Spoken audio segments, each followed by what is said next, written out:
You never thought about with the Heavenly Bodies getting any kind of matching jacket, I guess? Do what now? A matching jacket with their robes. Tom had the jacket, Stan Oh, had you the mean robe. for me? For you. No, I never. I did go ahead and get a set of Heavenly Bodies trunks with the comet on the ass. And when we had 6-man tag team matches, I did wear those along with my regular, red Michelin Man bodysuit and copious amounts of pads on every part of my body. I went that far, but I did, I didn't get a Heavenly Bodies jacket. How disappointed were you with the WWE Heavenly Bodies costume redo? And Good Lord. What was it, 94? 95, I guess, right? Well, the jackets and or robes that they made, and this was for Tom and Jimmy, Stan, at least by that point, did not suffer the indignity. He would have thrown them down of the angel wings. But like I said, the robes and the jackets weren't bad. They were nicely made, nicely done. But the first when they had the angel wings, which did those last for like 3 or 4 weeks? I don't know how many episodes of television. But they, not only was it goofy, but they were so cheap when you looked at them in person. It was like, it was like a kid's Halloween costume with angel wings coming out. And Creative Services says, why don't you flap your arms when you come out? Oh my God. So it looks like, you're floating down. I said, if either one of you motherfuckers flaps your arms when I'm coming to the ring, you'll look around and not see me there. I'm not flapping my arms to the fucking ring. And I went and I thought that's why they finally took the goddamn wings off, because I went to Bruce. I went to several people. I can't remember who. I said, look at this shit. This is ridiculous.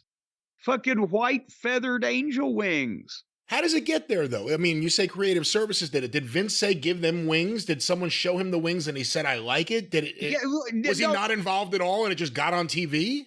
If it was a Creative Services thing, because see, for their first year in the WWF, that's why you see the 94 makeover, they were still working Smoky Mountain and we were doing TVs and the pay-per-views.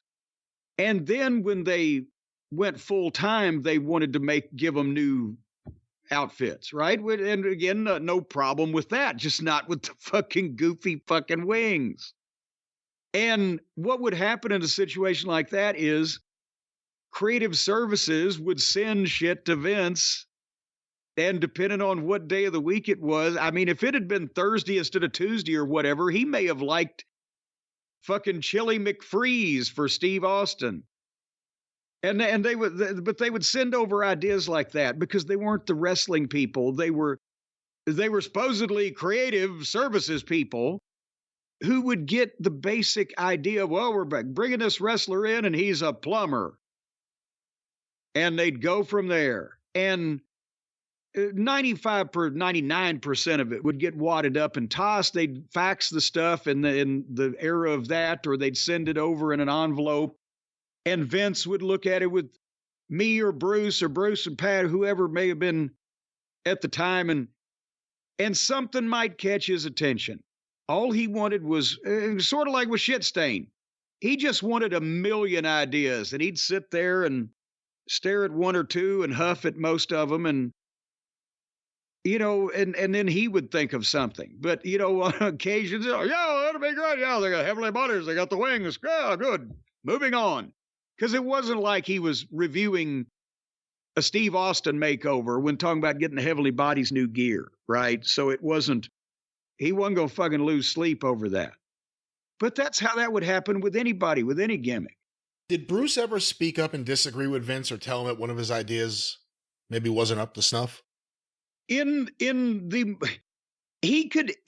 Bruce had got to the point where he could either do it in the most diplomatic way possible, or he could go so over the top with making a joke out of it and laugh at the same time that it cushioned the idea that he was disagreeing with or being impertinent or taking the piss out of one of Vince's ideas.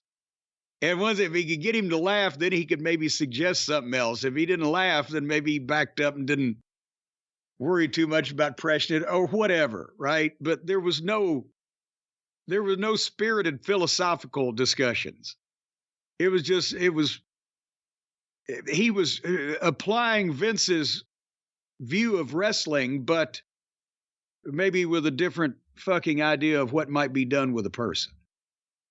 Well, that was how the bodies got their wings, and we know what happened when the wings got clipped. Yeah, every time the bell rang, the bodies went out there, and the wings were starting to molt also. The wings were starting to fall apart anyway by the time we said, yeah, just clip them off. And they kept the jackets and shit. Who were they working with? Were they working with the Bushwhackers? Or was it the Smoking Gun? Who were they working with on the road when they first went up there? Oh, God, I don't know. I wasn't with them. You didn't go? Yeah, that's right. Yeah, because it was on the road. I couldn't. I didn't have time. I wasn't even there. But that was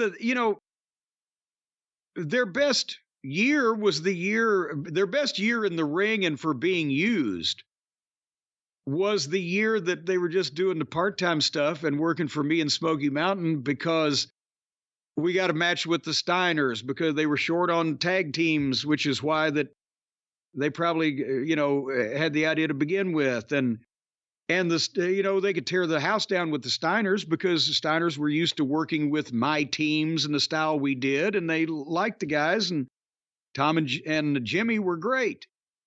And then, they were featured somewhat just because it was a part-time thing. And I've said this before, but anytime you work for Vince in any capacity, if you're a visitor or someone with something else going on and you're stopping in, you get treated great, like a house guest that doesn't stay too long. But when you move in and you're living in the spare room, he treats you like a fucking field hand.